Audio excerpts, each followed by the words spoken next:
அனைவருக்கும் வணக்கம். சற்றம் கிடைத்த முக்கிய அறிவிப்பின்படி இவர்களுக்கு மாதம் ரூபாய் 2000. தற்போது வந்த முக்கிய அறிவிப்பு பற்றி இந்த வீடியோவில் முழுமையாக பார்க்கலாம். வீடியோ ஸ்கிப் பண்ணாமல் கடைசி வரைக்கும் பாருங்க. உங்களுக்கு தமிழக அரசு பற்றியும் மகளிர் உரிமை தொகை ரூபாய் 1000 பற்றியும் பல்வேறு முக்கிய அறிவிப்புகள் உடனுக்குடன் துல்லியமாக தெரிந்து கொள்ள நம்மளோட சேனலை கீழே இருக்கிற பட்டனை கிளிக் பண்ணி சப்ஸ்கிரைப் பண்ணிக்கோங்க. பார்த்து பெல் பட்டனை கிளிக் பண்ணிக்கோங்க.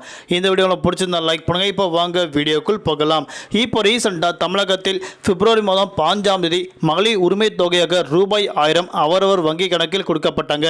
அதாவது ஜனவரி மாதம் எத்தனை நபர்களுக்கு கொடுக்கப்பட்டார்களோ அதை விட கூடுதலான நபர்களுக்கு கொடுக்கப்படும் என தமிழக அரசு அறிவிக்கப்பட்டதன் அடுத்து இந்த மாதம் கூடுதலான நபர்களுக்கு கொடுக்கப்பட்டார்கள். அதே போன்று இப்போ ரீசண்டா இவர்களுக்கும் ரூபாய் 2000 கொடுக்கப்படும் தற்போது முதலமைச்சர் மு.க. ஸ்டாலின் அவர்கள் குட் நியூஸ் ஒன்று அறிவிக்கப்பட்டார்கள். அதாவது நிதி ஆதரவு திட்டத்தின் கீழ் ஆண்டுக்கு 1148 வறுமையில் உள்ள குழந்தைகளுக்கு மாதம் ரூபாய் 2000 வழங்கப்படும் முதலமைச்சர் மு.க. ஸ்டாலின் அவர்கள் அறிவிக்கப்பட்டனர். இதற்காக 2.63 கோடி நிதி ஒதுக்கீடு செய்யப்பட்டதாக அறிவிக்கப்பட்டனர். இதனைப் போலவே உயர்கல்வி பயில வரும் அரசு பள்ளி மாணவர்களுக்கு ரூபாய் 1000 உதவித்தொகை வழங்குவதன் மூலம் 34% கூடுதல் மாணவர்கள் கல்லூரிக்கு வருகின்றனர். அரசு பள்ளியில் படித்த அனைத்து ஏழை எளிய மாணவர்களுக்கு பயனளிக்கும் வகையில் தற்போது இந்த திட்டம் அறிவிக்கப்பட்டதாக தற்போது கூறப்பட்டனர். அதன்படி இப்போ ரீசெண்டாக மாணவர்களுக்கு ரூபாய் 1000 கொடுக்கப்படுறாங்க, மகளிருக்கு ரூபாய் 1000 கொடுக்கப்படுறாங்க. அதே போன்று வறுமை கோட்டுக்கு கீழ் உள்ள அனைத்து குழந்தைகளுக்கும் ரூபாய் 2000 கொடுக்கப்படும் தற்போது ஒரு புதிய திட்டங்கள் உருவாக்கியிருக்காங்க.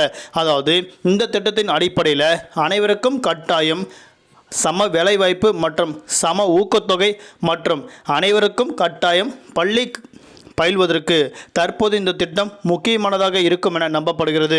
அதன் அடிப்படையில் அனைத்து குழந்தைகளுக்கும், அதாவது குறிப்பிட்ட குழந்தைகள் யாரெல்லாம் வறுமை கோட்டுக்கு கீழ் உள்ளார்களோ அந்த குழந்தைகளுக்கு ரூபாய் 2000 கொடுக்கப்படும். அது எந்த ஒரு மாற்று கருத்துமே கிடையாது.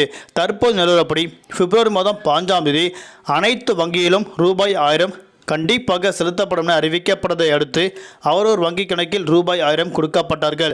குறிப்பிட்ட நபர்கள் புதிய ரேஷன் கார்டு விண்ணப்பித்து காத்திருக்கும் நபர்களுக்கு கண்டிப்பாக பிப்ரவரி மாதம் கொடுக்கப்பட மாட்டாது. அவர்களுக்கு நாடாளுமன்ற தேர்தல் முடிந்த பிறகுதான் அச்சடிக்கும் பணி ஆரம்பிப்பாங்க. அதாவது ரேஷன் கார்டு அச்சடிக்கும் பணி ஆரம்பிப்பாங்க. அதன் அடிப்படையில் அவர்கள் தகுதியான நபர்களாக இருந்தால் அவர்களுக்கும் ரூபாய் 1000 கொடுக்கப்படும். நன்றி, வணக்கம்.